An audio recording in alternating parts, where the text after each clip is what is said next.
بسم اللہ الرحمن الرحیم۔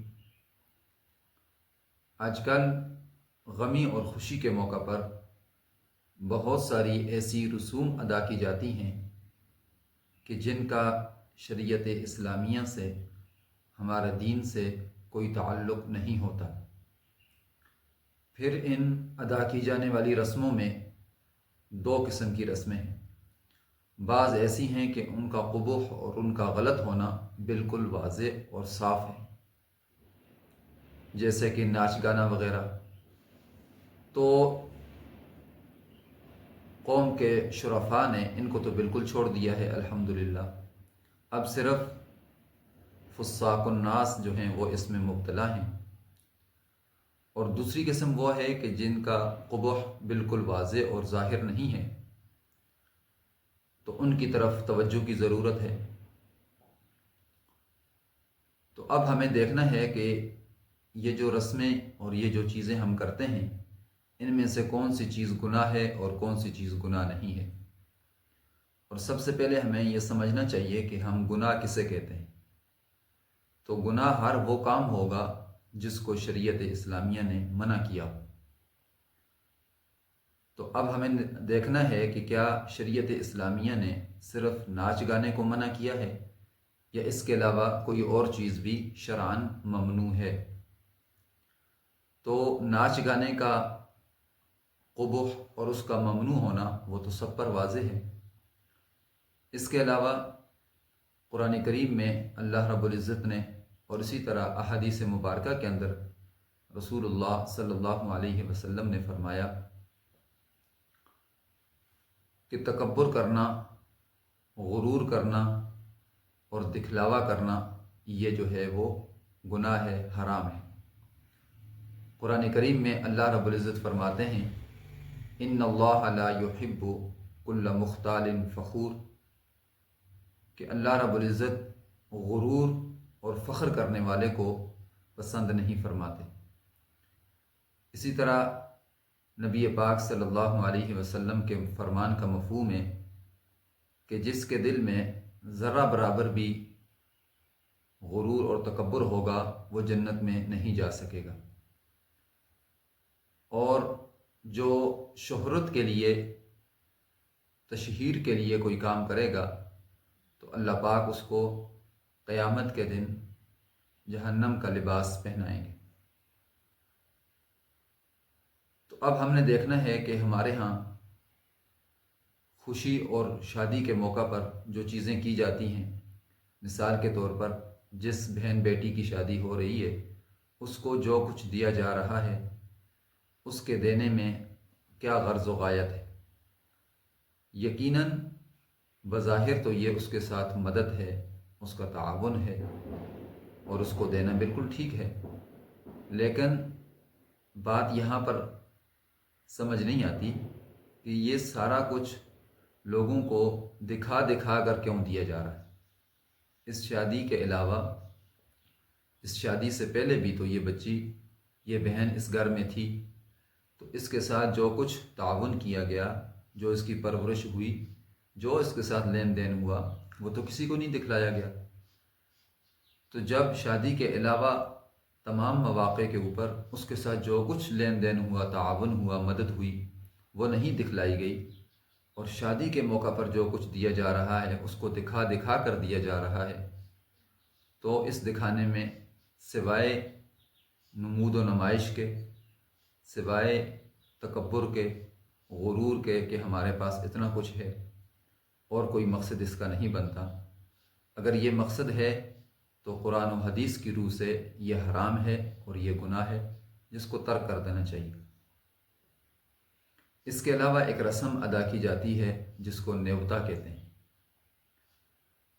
بظاہر تو اس کے اندر کوئی خرابی نہیں ہے کہ وہ تو ہم اپنے بھائی کی مدد کر رہے ہیں، لیکن اگر ہم اس میں غور و فکر کریں تو یہ بہت ساری بڑی بڑی خرابیوں کا مجموعہ ہے، اور یہ ایسی غلط رسم ہے کہ اس سے توبہ کرنا بھی مشکل ہے، اس لیے کہ توبہ اس کام سے کی جاتی ہے کہ جس کو ہم گناہ سمجھیں۔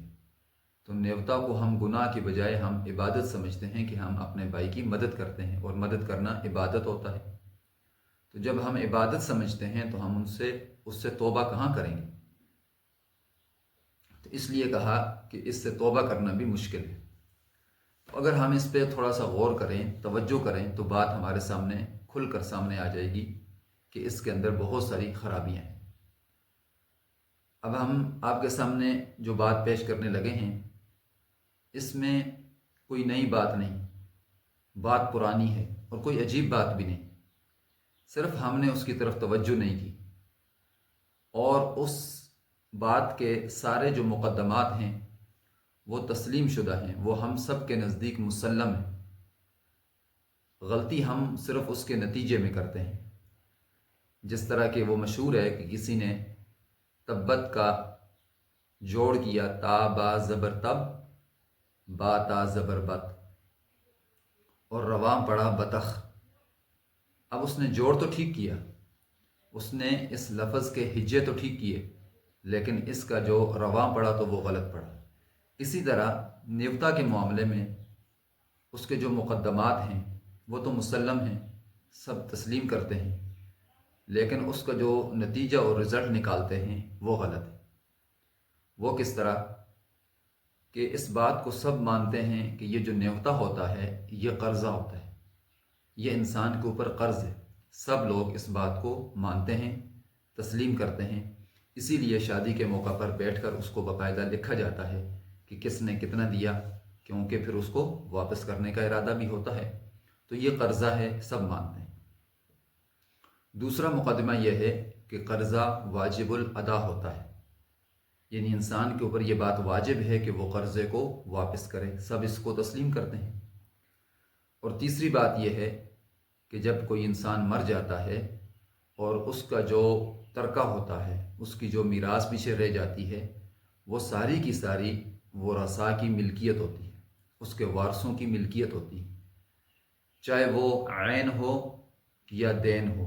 عین سے مراد کی جو چیزیں گھر میں موجود ہیں، اور دین سے مراد کی جو چیزیں قرضے میں گئی ہوئی ہیں۔ وہ کوئی چیز بھی ہو سکتی ہے، وہ پیسے بھی ہو سکتے ہیں۔ تو اس کا قرضہ بھی اور اس کے گھر میں نقد طور پر موجود تمام چیزیں وہ ورثاء کی ملکیت ہوں گی۔ مثال کے طور پر ایک شخص فوت ہوا اور اس نے 1000 روپے ترکے میں میراث کے طور پر 1000 روپے چھوڑے۔ اس کے 2 بیٹے ہیں، اس کے ورثاء میں اس کے 2 بیٹے ہیں۔ تو اب اس نے جو قرضہ چھوڑا، جو میراث چھوڑی، ترکہ چھوڑا، گھر میں 500 روپے موجود ہیں، اور 500 روپے اس نے قرضے میں دیے ہوئے ہیں۔ تو اب اس کی میراث 1000 روپے ہے، تو ان دونوں بیٹوں میں 1000 روپے برابر برابر تقسیم ہو جائیں گے۔ تو اب جو 500 روپے گھر میں موجود تھے وہ تو برابر برابر تقسیم ہو گئے، لیکن جو قرضے میں گئے ہوئے تھے، یعنی اس نے 5 جگہوں پر شادی کے موقع پر نیوتا میں 100 روپے دیے ہوئے تھے، اور 500 روپے اس کے نیوتا میں گئے ہوئے تھے، قرضے میں گئے ہوئے تھے۔ تو اب جو پہلا 500 گھر میں موجود تھا وہ تو دونوں بیٹوں نے برابر برابر تقسیم کر لیا، اس شرط کے ساتھ کہ بڑا بیٹا ایماندار تھا۔ اگر ایماندار نہیں تھا تو یہاں بھی ممکن ہے کہ وہ گڑبڑ کرے، لیکن اگر ایماندار تھا تو 500 روپے انہوں نے برابر برابر تقسیم کر لیے ہوں گے۔ اور دوسرے 500 روپے جو 5 جگہوں پر 100 روپے کی صورت میں قرضے میں گئے ہوئے تھے نیوتا کی صورت میں، وہ اس طرح واپس آئے کہ جو بڑا بیٹا تھا اس کی اولاد میں سے کسی کی شادی ممکن ہے کہ پہلے ہو، کیونکہ وہ بڑا ہے۔ تو جب اس کی اولاد میں سے کسی کی شادی ہوگی تو وہ نیوتا دینے والے آئیں گے اور سارے کا سارا اس کو دے دیں گے، جبکہ وہ نیوتا باپ کی میراث تھی، اس میں چھوٹے بیٹے کا بھی حق تھا، جبکہ وہ ساری کی ساری میراث جو ہے وہ 500 روپے نیوتا کی صورت میں بڑے بیٹے کو مل گئے، اور وہ اس نے رکھ لیا اپنا حق سمجھ کر۔ تو اب جنہوں نے قرضہ دینا تھا وہ بھی خوش ہیں اس بات پر کہ ہم نے قرضہ ادا کر دیا، جبکہ ان کے ذمے سے بھی ادا نہیں ہوا، اس لیے کہ انہوں نے مالک تک نہیں پہنچایا۔ مالک تو 2 لوگ تھے، ایک تو نہیں تھا۔ تو حدیث پاک کی روح سے کہ اگر کسی کے ذمے 3 پیسے بھی ہوں گے تو کل قیامت کے دن 700 نمازیں اس کو دینی پڑیں گی۔ تو لہٰذا ان لوگوں نے قرضہ ادا کیا، لیکن ایک مالک کو دیا جبکہ مالک 2 تھے، اور یہ بھی اس صورت میں ہے کہ جب اصلی مالک تک چیز پہنچ جائے۔ اگر یہ نیوتا نسل در نسل لیٹ ہو جائے، اس کی ادائیگی میں دیر ہو جائے، تو پھر تو کئی ورثاء کے ساتھ اس کا تعلق جڑ جاتا ہے شرعی اعتبار سے۔ تو لہٰذا بڑا بیٹا اب اس سارے کو استعمال کر لیتا ہے، تو کوئی بھی نیوتا کو میراث سمجھ کر تقسیم نہیں کرتا۔ اگر کہیں اس کی تقسیم ہوئی ہے تو اس کی مثال پیش نہیں کی جا سکتی، اس لیے کہ اس کی طرف ہم میں سے کسی کی توجہ ہی نہیں ہوتی۔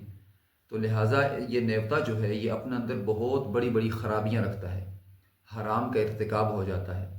تو جو چیز بظاہر غریب کی مصلحت نظر آتی ہے، غریب کی اعانت نظر آتی ہے کہ چلیں جی اس کی مدد ہو جاتی ہے، اگر اس چیز کے اندر اتنی بڑی بڑی خرابیاں ہیں تو جو چیزیں بظاہر بھی خراب ہیں، بظاہر بھی غلط ہیں، جن کے اندر کسی طرح کی کوئی مصلحت نہیں ہے، تو ان کا چھوڑنا کتنا ضروری ہے۔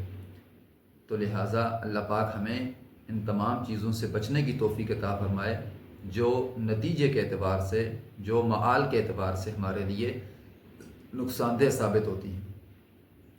تو اس طرح کے تمام نمود و نمائش والے کام، شہرت والے کام اور بناوٹی رسم و رواج جو ہیں، جن کو ہم عبادت کا نام دیتے ہیں، جن کو ہم اپنے مسلمان بھائی کی مدد کا نام دیتے ہیں، حقیقتاً وہ خرابیاں ہیں۔ ہر وہ کام انسان چھوڑ دے جس کو شریعت نے ممنوع قرار دیا ہے، اور ہر اس کام کو کریں جو سنت سے ثابت ہے، جو تعامل صحابہ سے ثابت ہے۔ اللہ پاک ہمیں صحیح بات کو سمجھنے کی اور پھر اس کے مطابق عمل کی توفیق عطا فرمائے۔